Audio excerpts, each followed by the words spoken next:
This is the Toward a New World podcast with your host, Corinna Stoffel. As a space for all things regarding the global collective transition we are in, we have conversations about transition, separation, and connection regarding oneself, others, and the earth. The aim is to educate, empower, and inspire. Welcome, everybody.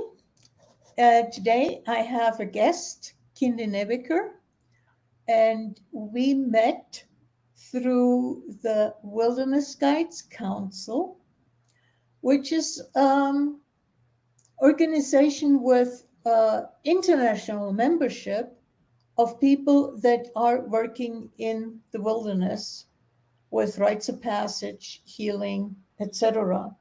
Kinde has her own program and organization where she's offering rites of passage and coaching in that regard.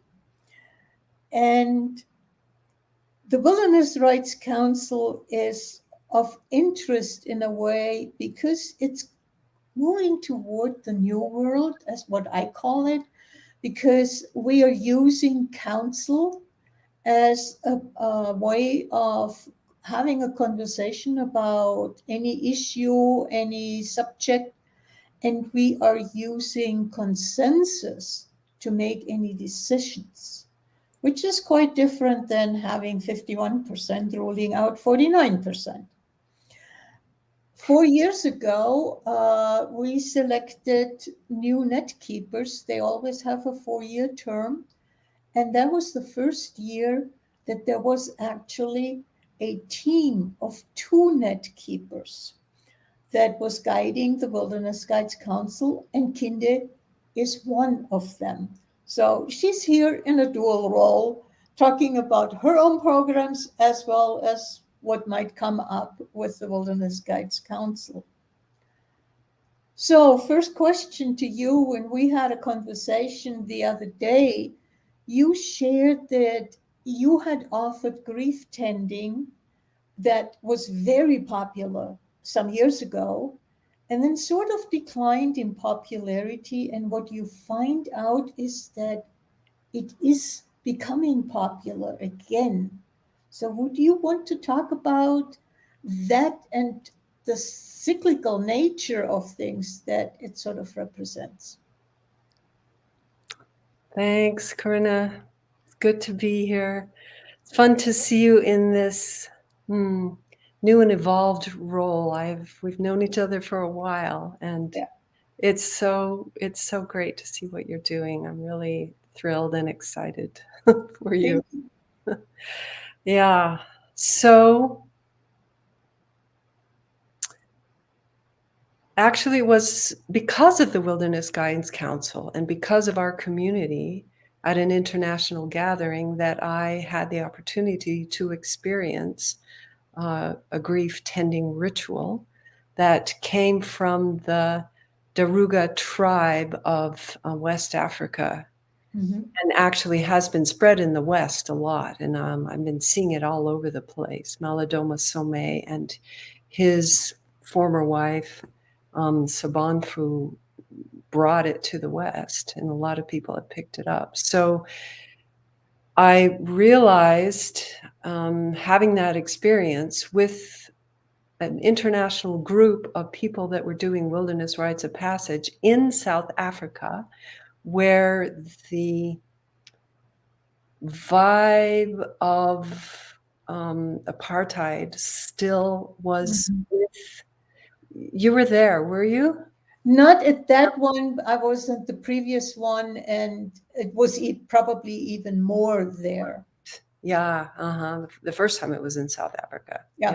Yeah, right. And so this grief tending ritual was offered, and we did it as a community, and it was great because we knew each other as a community. And so there was a capacity to just really open and be vulnerable.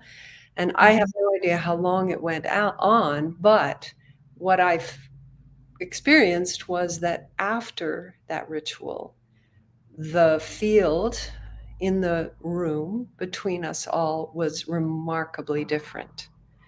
It was like we had been cleansed. Yeah. And it felt to me like, wow, this is really important. This is really important to grieve as a community so that the energy of grief, respecting and inviting the energy of grief to come through us and to be holding each other in a ritual container just allows grief to do its work, to do what it is Yeah. supposed to do, which Yeah. is to clear us out and widen us and strengthen us. And in the West, of course, all we're all silos, individuated, which is an important developmental thing to have been done, but it doesn't really serve a lot of the parts of us that Yeah. um, our humanity that need nurturing, and grieving well is one of them. So I thought, I'm just going to bring it back to my community, which is in Salt Lake City, Utah. And we just happen to have this giant lake of salty water that has, for most of my life, sort of not been really looked at because it's kind of a dead, stinky, sulfurous, sticky, salty lake. Um, Mhm. and people haven't really liked it, but now there are people that love it, and it's much more, we're turned toward it as a community a lot more than we were. But I did it outside twice a year in this wacky ecosystem of cattails and wide open sky, and then I-15 freeway running by. And the Kennecott smokestack, from the Kennecott copper mine, the old one there. Mhm. So Yeah. this weird juxtaposition of wild nature and then human industrial life. And it was pretty remarkable. The ceremony taught me what was needed. Like the first time I did it, I just kind of ended it after we did the ritual pouring of the water of our tears back into the lake. And there seemed to be, people needed to just be still afterwards and be together and not leave, like there needed to be this space afterwards. So yeah, it was teaching me, and people had some really amazing experiences. And there were people that came with some pretty heavy grief. One couple Mhm. that had lost their son to suicide, and people that were feeling collective grief, just this Mhm. amorphous grief. And it was a free offering, and it was just come if you can. And most we ever had were 15 people, and then less. And I did it with an elder after the first two or three, who kind of helped me hold it. He was really interested in being there all the time. And then the lake started shrinking, shrinking, shrinking. And in the past 2 years, we have not walked to the edge of the lake because it was too far away. And so we had to kind of just pour the water into maybe a puddle if we could find it. So Mhm. there was some sadness there. But I think, I don't know, it's probably back up now, actually, from all the rains we've had. So there's this cycle of the lake, and because it's such a shallow lake, will really change very fast. And of the grief, not I don't think a lot of people want to go and, oh yeah, let's go spend the evening grieving somewhere. But I have noticed because then, okay, so last year I felt the energy of that after 8 years kind of coming to a close. Mhm.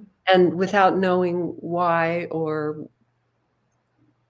just responding to that sense, I said, okay, this is going to be by request. I'll do this by request.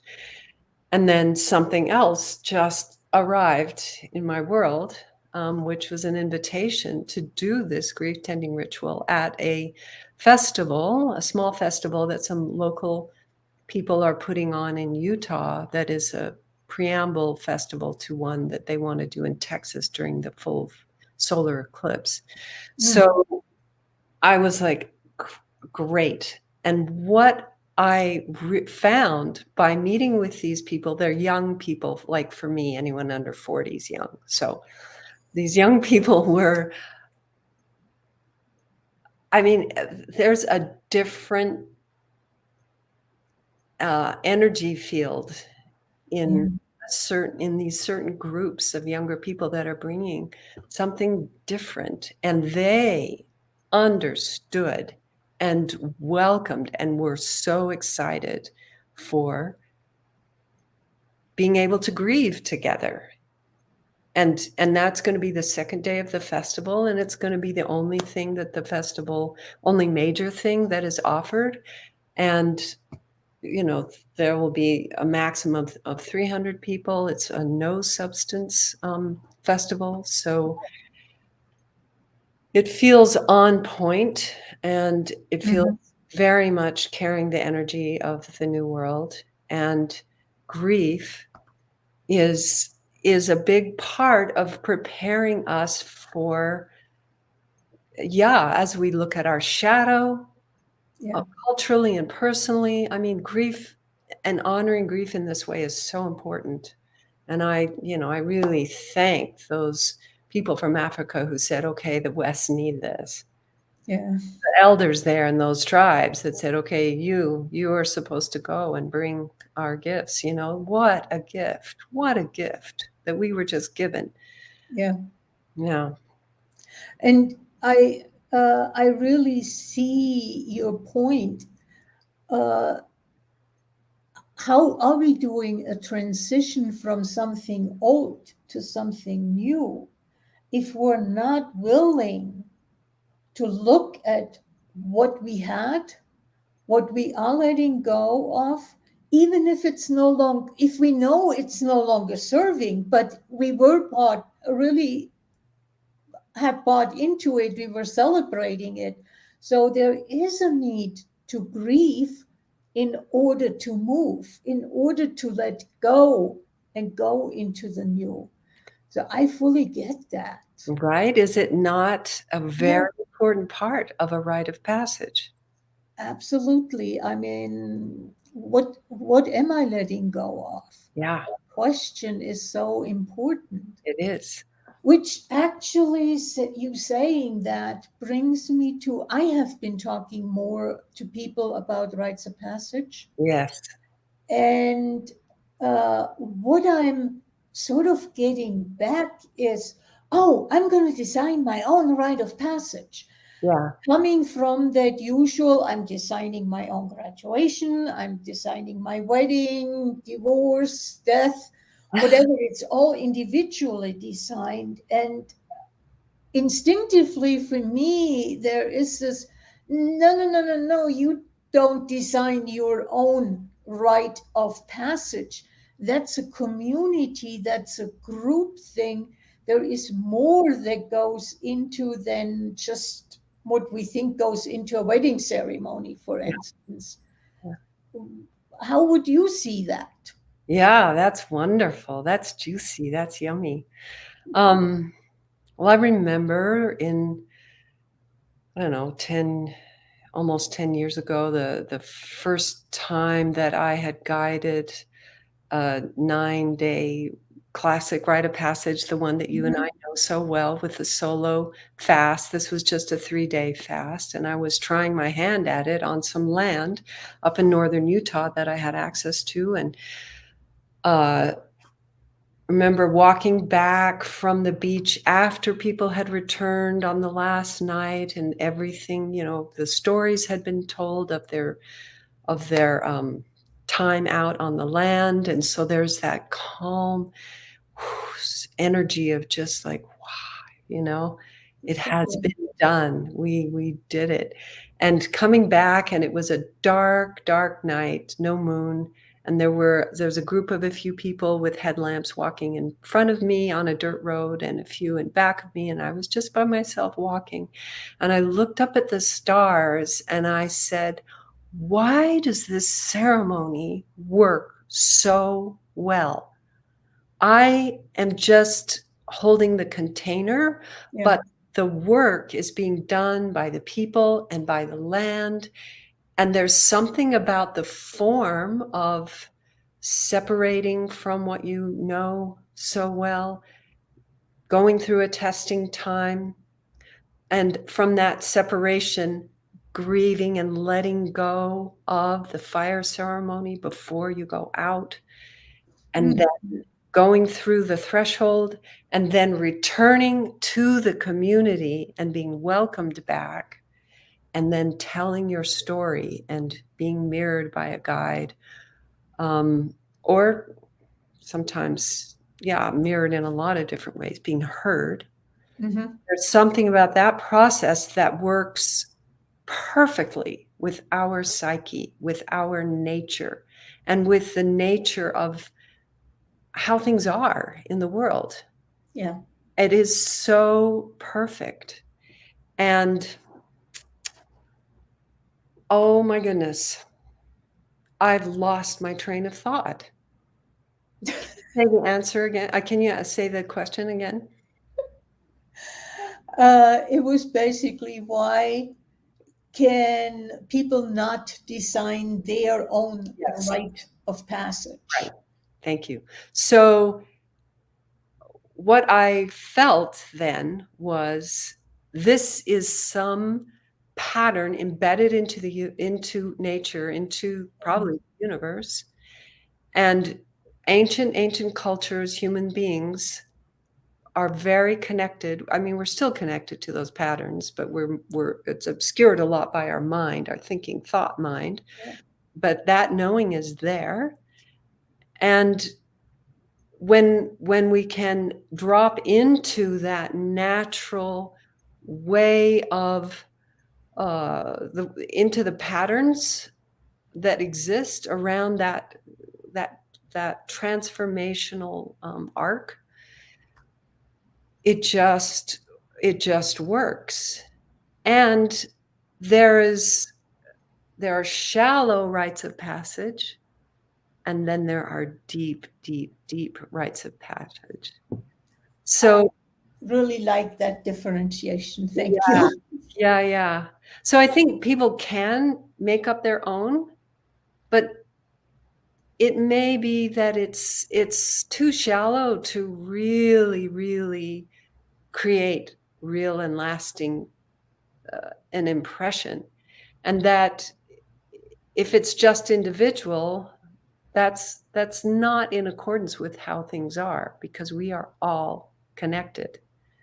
And if you're not acknowledging that connectivity, and you're not setting things up so that you can be seen and welcomed back in this new way, that you are now, you were this, and now there's a new status or new something different and new. If there's no recognition of it, just like in a quantum, the observation of a thing makes it so. Yeah.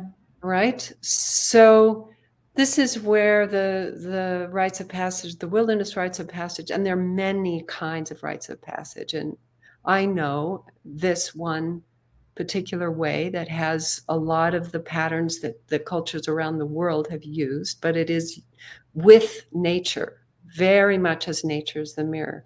So it is, in my experience, authentic, really deep and authentic.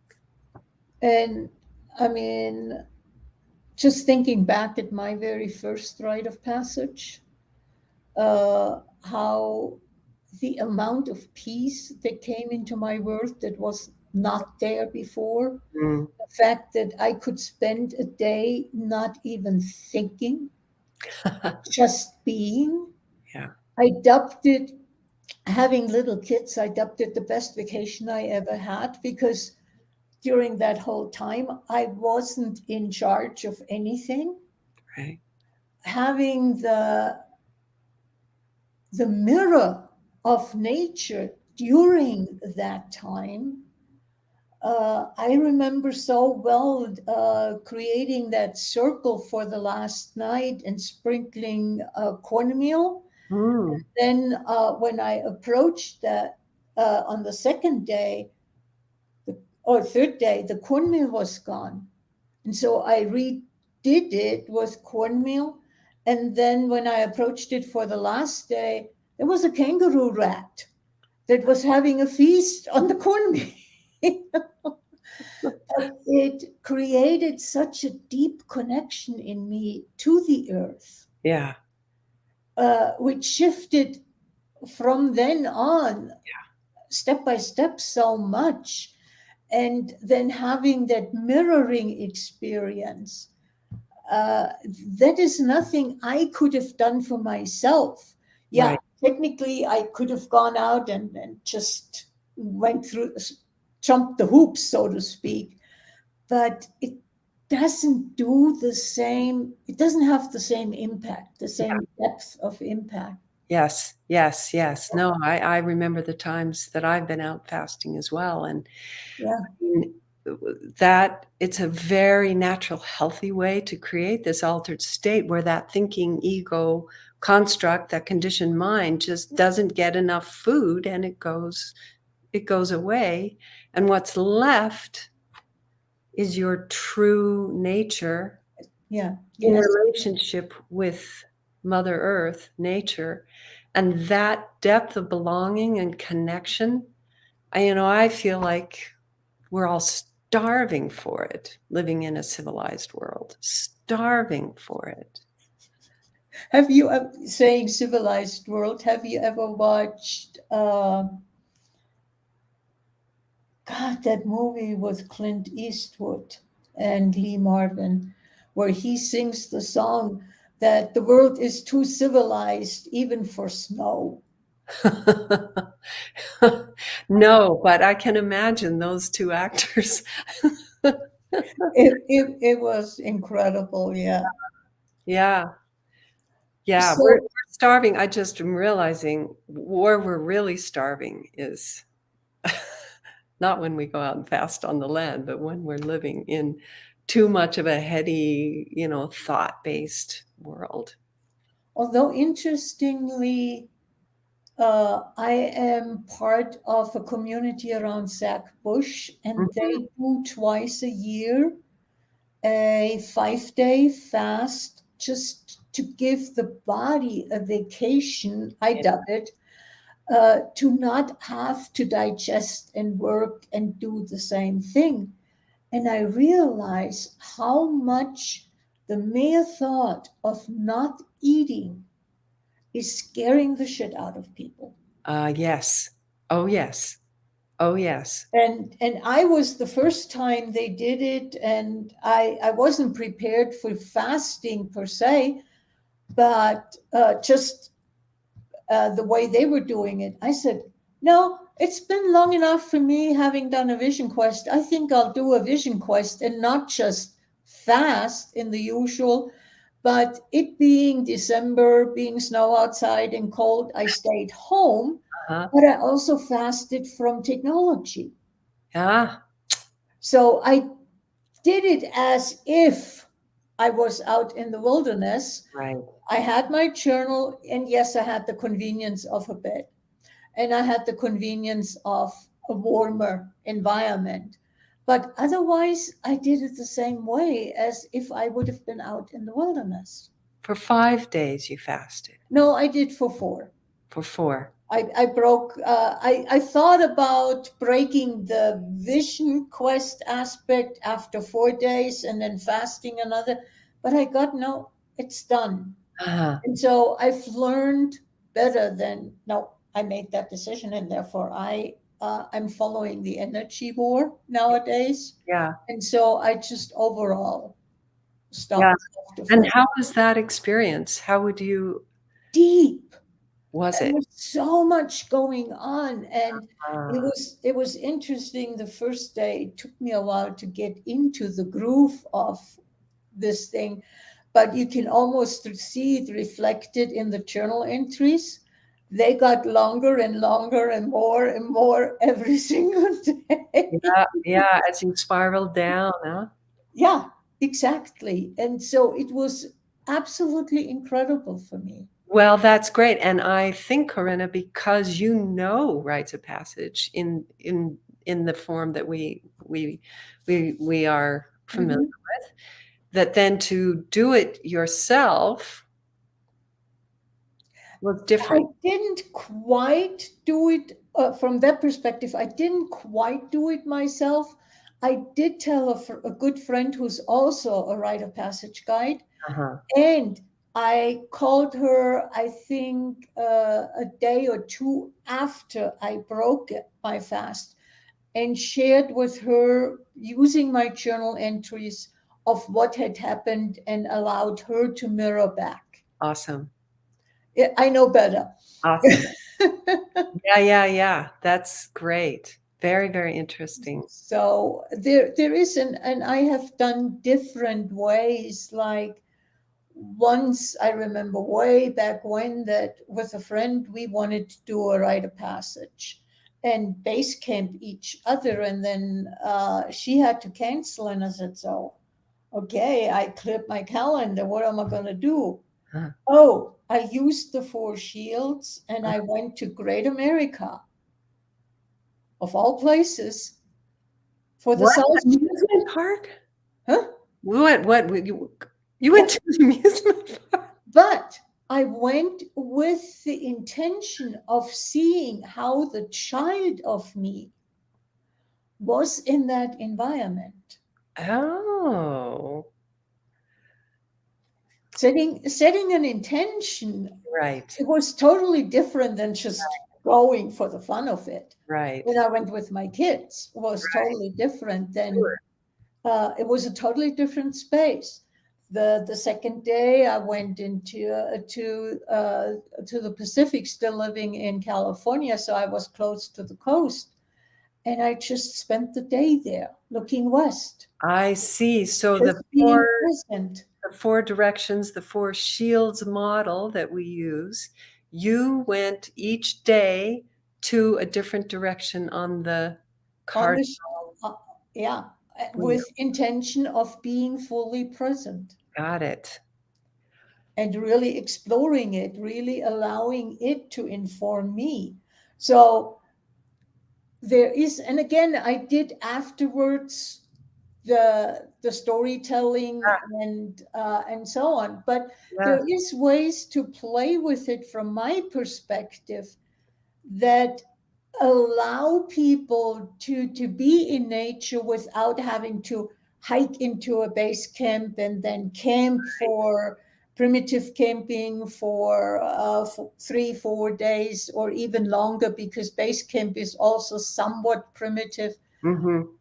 So there is different ways to play the whole thing Yeah. while keeping the format intact. Yeah, yeah, yes, yes, yes. And that to me is an example of where we are Hmm. with like where we are in our consciousness now. So taking these ancient forms and designing something that keeps the integrity of the form, but also it's putting it in our modern context, because Hmm. actually not just nature mirrors us, everything mirrors us, Yeah, yeah, right? And yeah, and so I just there's this little spark of interest that I have that we talked about, is about who is coming back from that fast. yeah. right? Who is that new person? Who is that not just new, but deeper person? Yeah. There is a layer of depth and authenticity that gets added when you are doing a rite of passage that is not necessarily just because you do a ceremony Yes. added.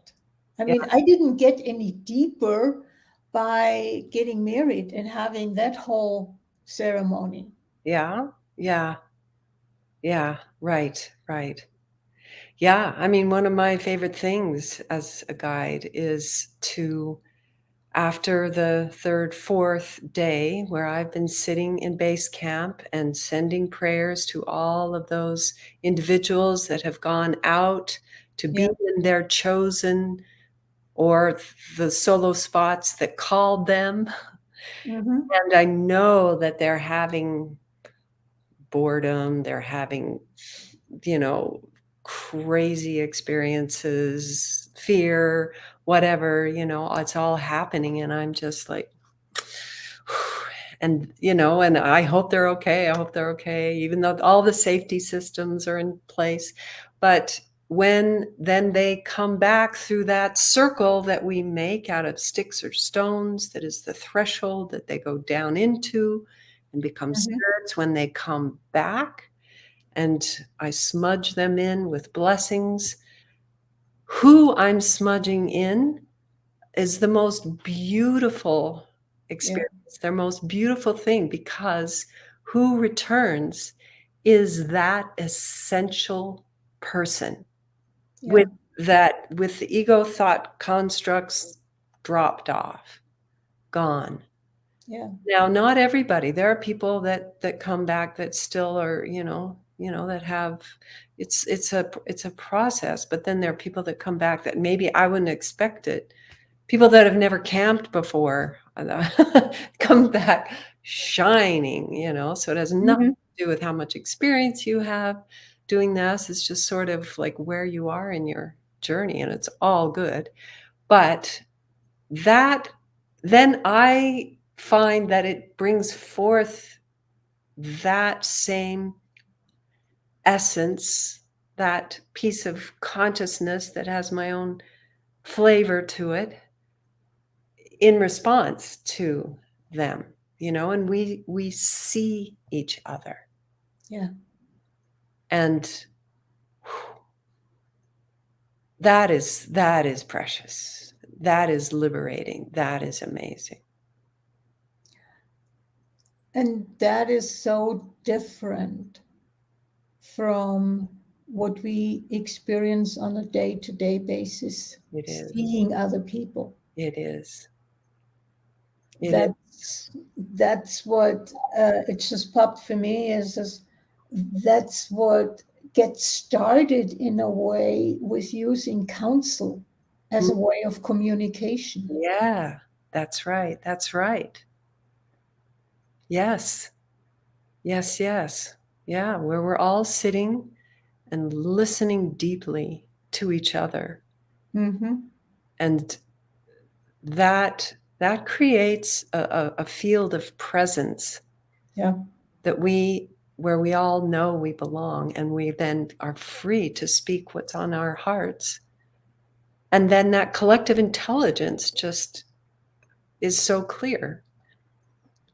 Yeah, that way of being human is, I think that's what we are starving for, because we know it. It's in there. It's in our DNA, right?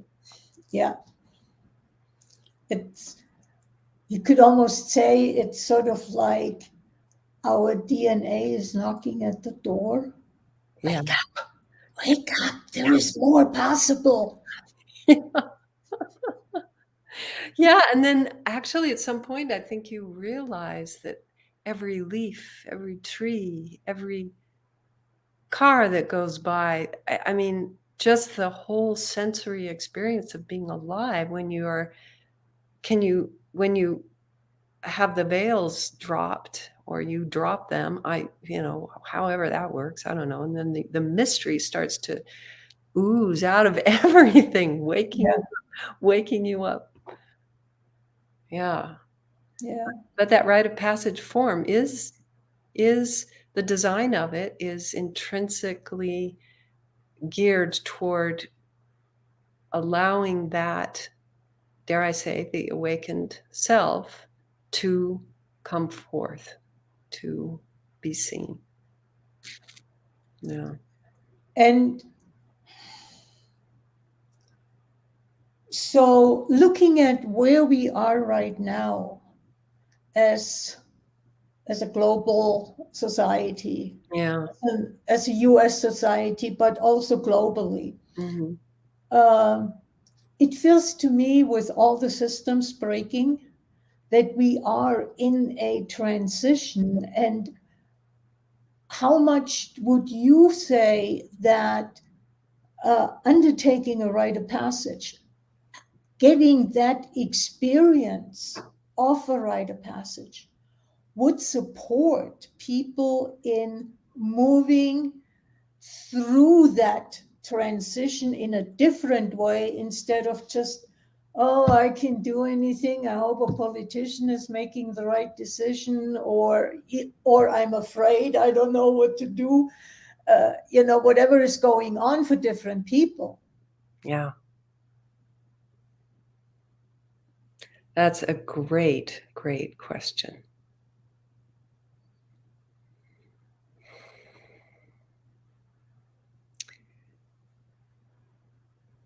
There's something that happens on a rite of passage. It also can happen in altered states with plant medicine. It can happen in many, many ways, but there's something about the rite of passage that is so holistic because it includes community. There's this arc of a journey. It's a whole. There's something very whole about it. Mm-hmm. But regardless, there is a glimpse of real reality. I mean, this reality is not real. I know we have similar viewpoints. Yep. There's a glimpse of real reality that our ancient ancestors were embedded in Yeah. and that we differentiated out of, but now have a chance to reincorporate being fully aware of our individuality, but realizing that the really ground of our existence is not the constructs that we have created in our civilization, but something very tangible, very ordinary, very beautiful, very alive, engaging all the senses, but also that eros of the joy of experiencing being in a form, in a body that can shift the context or the perspective from which we're viewing this cyclical change that is happening to the earth and all her creatures, that we are Mm-hmm. assisting in a way by turning the heat up. And thank you for some resources that allow me to have heard other people talk about this, that gives language to it Yeah. in that way, right? Yeah. Yeah. So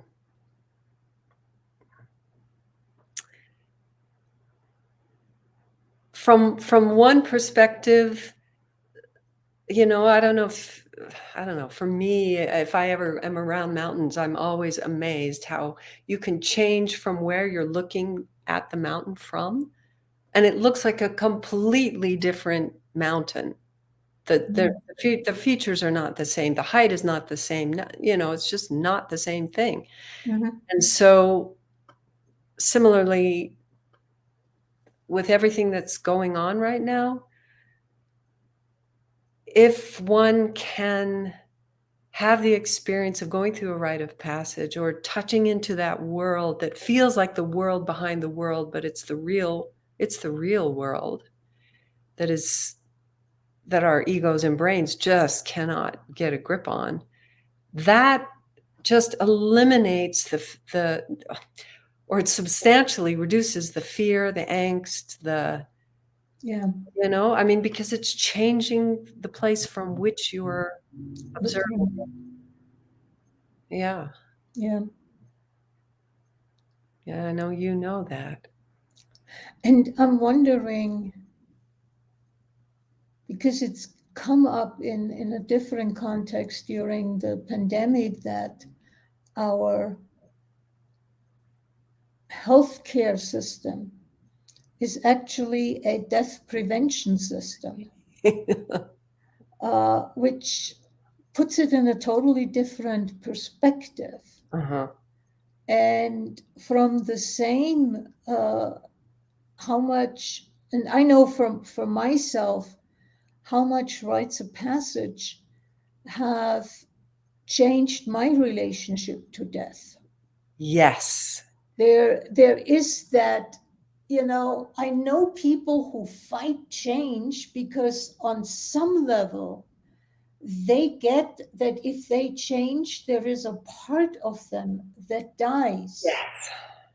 And for me, it's actually almost boring if I don't change, Yeah. if I stay the same, because looking at nature, and there again is the connection to nature, is death in nature is something absolutely normal. Right. Right. Nothing special, it's nothing dramatic. Yeah. It's just part of growth, it's just part of being alive, of living. Uh, Yeah. and how much is that fear of death contributing to some of the anxiety that people have, to some of the resistance that they feel towards change? Yes. Very much so. Absolutely. Yeah. I mean, then we get dragged kicking and screaming. Yeah. Yeah, I had one of the, in fact, the last rites of passage ceremony that I did was about death and dying, the great ball court that was offered by Mm-hmm. the School of Lost Borders. And I experienced and I saw and I was in relationship with my own death. Just, this rock that just was a skull sitting on the side of because the way the light was hitting it was very obviously a skull right above my camp, and Mm. feeling I mean, things like this that happen, right? This crazy, these messages. And I really got in my body, this death, this is my own personal, sweet death. It's part of me. It's right here. And there's nothing to be afraid of. It is a sweet companion. This was the message that I I understood and received. And yeah, at an experiential level. And it does change things, and Mhm. and until and when I actually am faced with my actual physical death of the body, I won't know how I really will respond. But there have been so much practice in letting go, and grieving Yeah. is a way to honor and to let go. To knowing how to grieve well is really important. Yeah, my desire is to be as conscious as possible Yes. when I'm facing physical death. Yes. Because, on some level, as a being, intellectually, I don't die. Yeah. I fully believe what Albert Einstein is saying, that energy does not disappear, it just transforms. Yeah. So I, the being, will continue on, and having past life, the one or the other, Uh-huh. past life experience, when I got body work, Hmm. shows me that I have been alive before. And Mhm. no, I was not anybody famous or whatsoever. I was just plain old human being, Yeah, yeah, uh, nothing special. But this is why I really would like to be as conscious as possible and take in every moment of that yeah. physical dying process. Yes, yes, yes, yes, yes. Fascinating. I mean, my 86-year-old mother, born in Germany during 1937 and right in Hitler's At reign, the end, you know, yeah. she now, her short-term memory is going, but she's becoming almost more of who she is. Both of my parents have done that. Their minds have gone. I expect that'll happen to me too. But she says, from that undiscovered, I wonder what that will be like, from that undiscovered country from which no, quoting the Shakespeare Hamlet's soliloquy, Mhm. uh, she calls it a poem, and she's curious about it and interested in it. And in that, I hear this innate, very natural, non-intellectual given that she's going somewhere, you know? Yeah. Yeah. Yeah.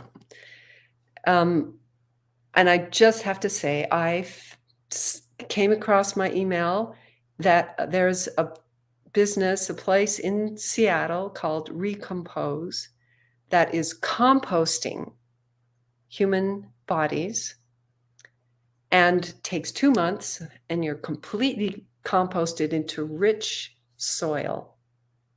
Now, how does that sound? I'm really up for it. Sounds similar to the other option that I've heard is to be buried in a landscape and have a tree planted on top of Yes. you. Yes, I've heard that too. That seems to me the most natural, normal way to go, not the steel casket or the heavy oak casket and embalming Yeah. and all of that. It's actually a final contribution to nature. Yes. And instead of creating this barrier around you from the natural world, because you know what, worms or, oh, scary things, you know? It's like, no, just let Yeah, go and become part of it all. yeah, Yeah, it's very exciting. it absolutely is. Yeah. Yeah, Crazy, crazy points of view yes, that are not normal. And yet, I would say so absolutely normal. yes, and are there the seeds of what's coming? Yeah. Yeah, and I do think rites of passage. Well, I think that we're going through one anyway, collectively. Hmm. So, as you said, and so any individual who can have that experience and be comfortable with, oh, that's how it is. Oh, this is what's happening. Then there isn't that resistance like you were talking to, because there's resistance in the energetic field with people Hmm. with a fear, right? And the less resistance we have as a humanity, the more, the easier it's going to go. But it'll go the way it goes. Yeah. Uh, that's that's one thing, and I agree. I mean, on some level, aren't we looking at and receiving some information, clarity on what kind of a life we would like to live on an individual rite of passage? Yeah, What right. contribution is that knowledge to the collective? Yes. Right. The part of you undertake this ceremony to bring back the medicine or the gifts for your people. Yeah, Very important. yeah. Very important. Exactly. Yes. And we need all the medicine that we can get. Yes, that's Yeah. right. That is right. Yeah, well, I think it's getting more known.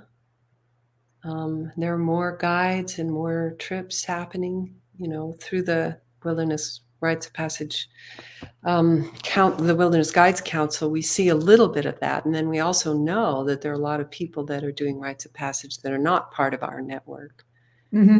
Yeah, and a lot of amazing things happen all over the world, different ways of doing things. Yeah. Mm, So it's cool. And it's great that it's all over the world, Yes. not just in the. I mean, I'm aware of the Western culture, but I'm also aware with, you mentioned South Africa. There is uh, the Dagger people and so on. There is more around than people Yeah. normally would assume. So And probably a lot more than we will ever know that are just happening quiet in faraway places, you yeah, know, people in their own cultures doing it their own way that, we would never have any idea about. yeah, Yeah.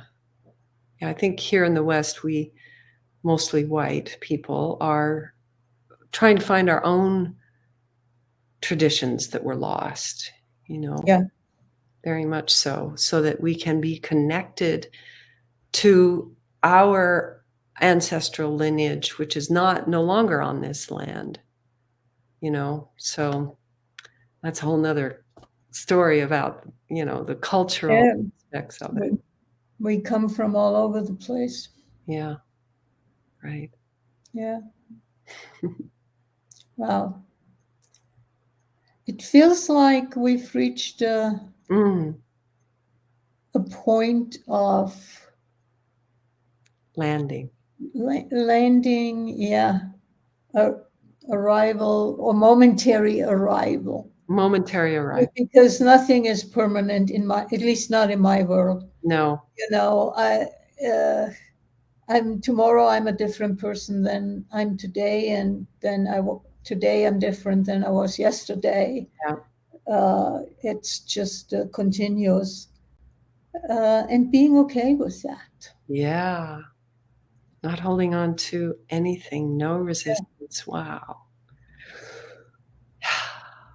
Yep. Taking a deep breath and becoming present with what is, and letting go of what is no longer. Yes. Yeah. Yeah.